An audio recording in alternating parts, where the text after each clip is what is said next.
balik lagi di channel Cash Story View.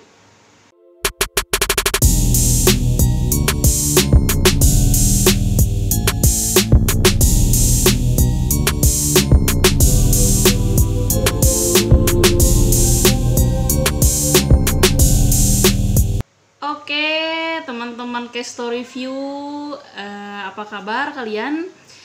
Saya baru buat video lagi, udah lama banget nih saya nggak buat video dan hanya posting dari Papa John aja ya tentang Bandung dan kuliner di daerah Bandung juga.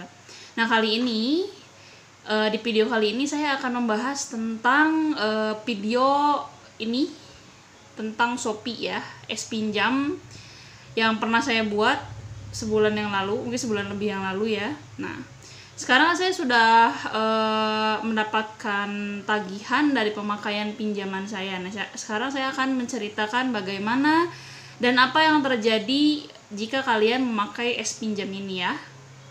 Cekidot. Yang pertama, saya udah meminjam sampai ke limit saya ya. Limit saya itu adalah 4.500.000. Jadi case yang pertama ini saya adalah memakai semua limit saya dan itu nggak masalah. Nah banyak dari teman-teman yang menanyakan di kolom komentar video saya yang sebelumnya. Yang pertama itu pertanyaan yang sering kalian tanyakan adalah, Kak, kenapa saya atau kalian tidak mendapatkan fitur yang saya dapatkan atau es pinjam? Dan yang kedua, Kak, kenapa limit saya kecil? Banyak yang bertanya seperti itu di kolom komentar yang video saya yang pertama ya.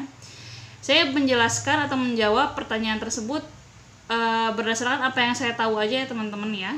Yang pertama, kenapa tidak semua akun dari kalian atau akun Shopee kalian mendapatkan pinjaman es pinjam? Yaitu adalah karena verifikasi akun kalian belum total atau belum penuh teman-teman.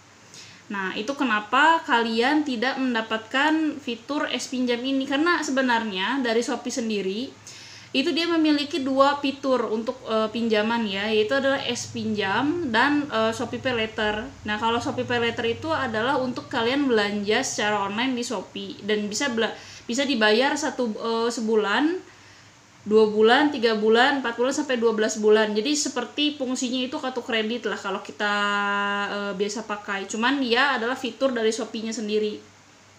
Seperti itu. Dan kalau misalkan di es pinjam itu, kalau kalian pinjam 1 bulan misalkan ya, atau dibayar nanti, itu nggak ada bunganya teman-teman, hanya ada biaya penanganan aja. Sesuai dengan nominal pembelanjaan kalian di awal. Jadi saat kalian bayar itu nggak ada bunga berjalan gitu. Tapi kalau bedanya kalau kalian pakai 1, 2, 3 bulan sampai 12 bulan itu ada bunga berdasarkan kalian ambil tenornya gitu. Ini kita lagi bicara Shopee Pay Later ya. Nah itu. Yang kedua itu adalah es pinjam ini. Jadi kalian bisa menarik uang tunai atau pinjaman lah istilahnya, atau dana tunai dari aplikasi Shopee ini gitu. Nah, kalau Shopee Pay Later itu rata-rata setiap akun yang lebih dari 3 bulan tuh biasanya dikasih gitu. Karena dia pemakaiannya di aplikasi Shopee. Nah, bedanya dengan es pinjam ini dia mengeluarkan uang tunai seperti itu dan butuh verifikasi data atau akun dari kalian secara lebih rinci gitu. Makanya saran dari saya, kalau kalian mau mendapatkan pinjaman dari Shopee, verifikasi akun kalian secara jelas. Dan kalau kalian mau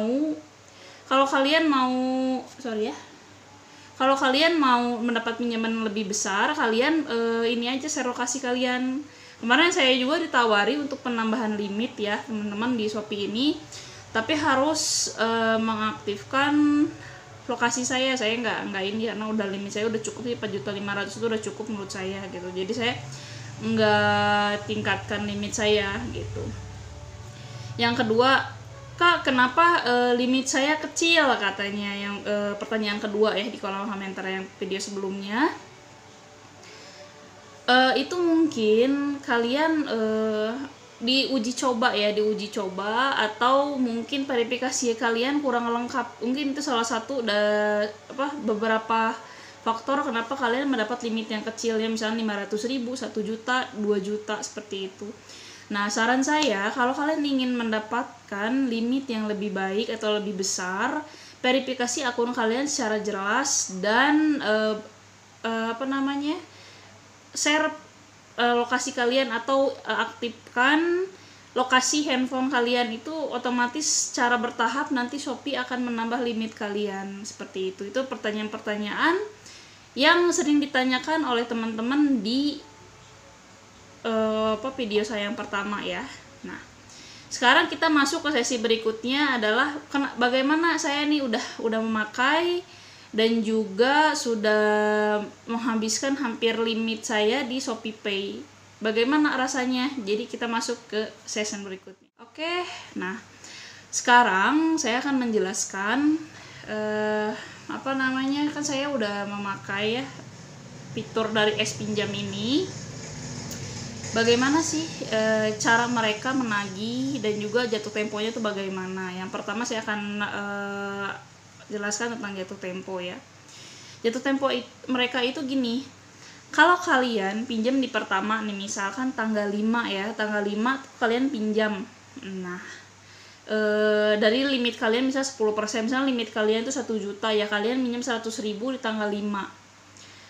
Nah, jatuh temponya itu akan jatuh di tanggal 5 di bulan berikutnya kan ya. Dan pilihannya juga hanya ada 3, yaitu 2 bulan, 3 bulan, dan 6 bulan di S-Pinjam ini ya.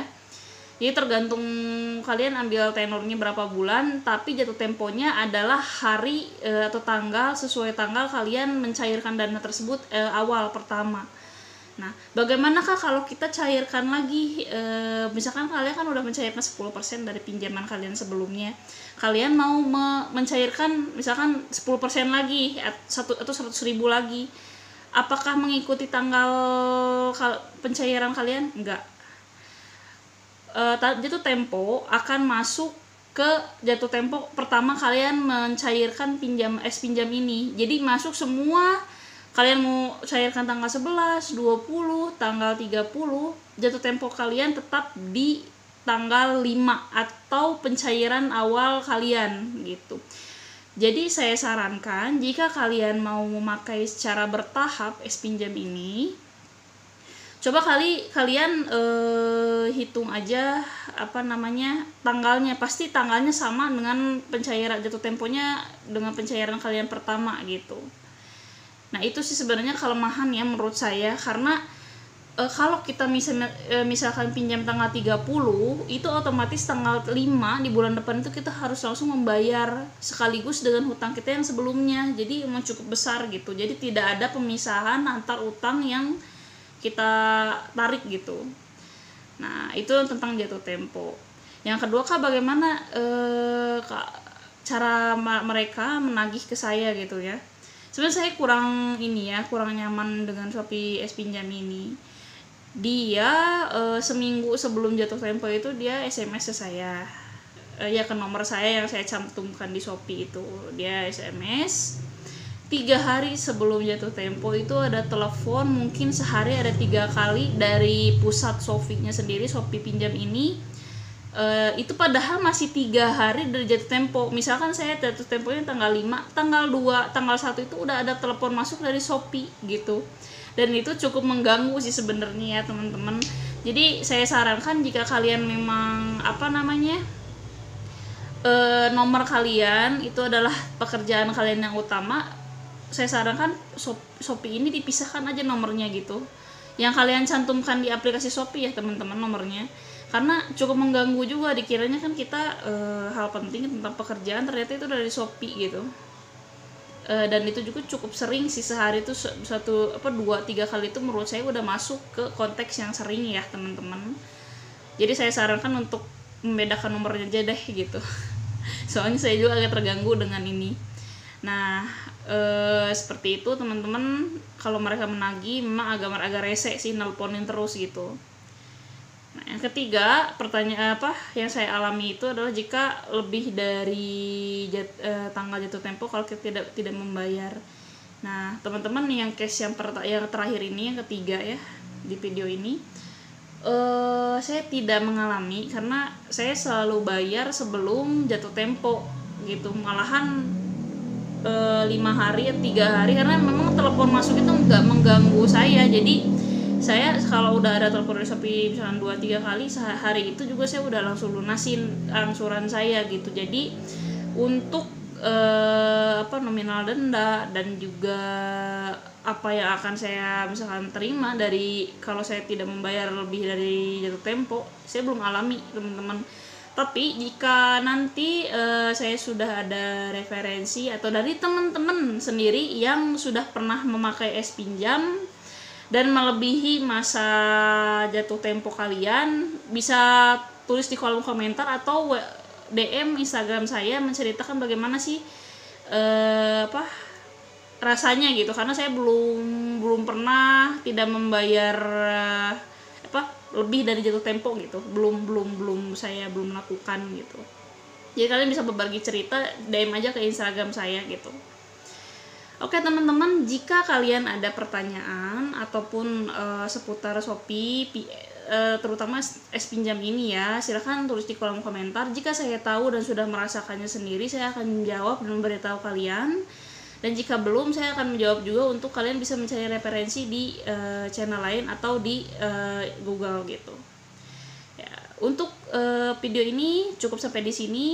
Jangan lupa untuk mendukung terus channel Cash Store Review tetap berkembang. Subscribe channel ini, like, komen, dan share ke teman-teman kalian. Semoga video saya dan Papa John yang sering sekali memberikan video-videonya di channel YouTube saya ini bermanfaat untuk kalian, menghibur kalian juga di masa PPKM ini. Dan bye!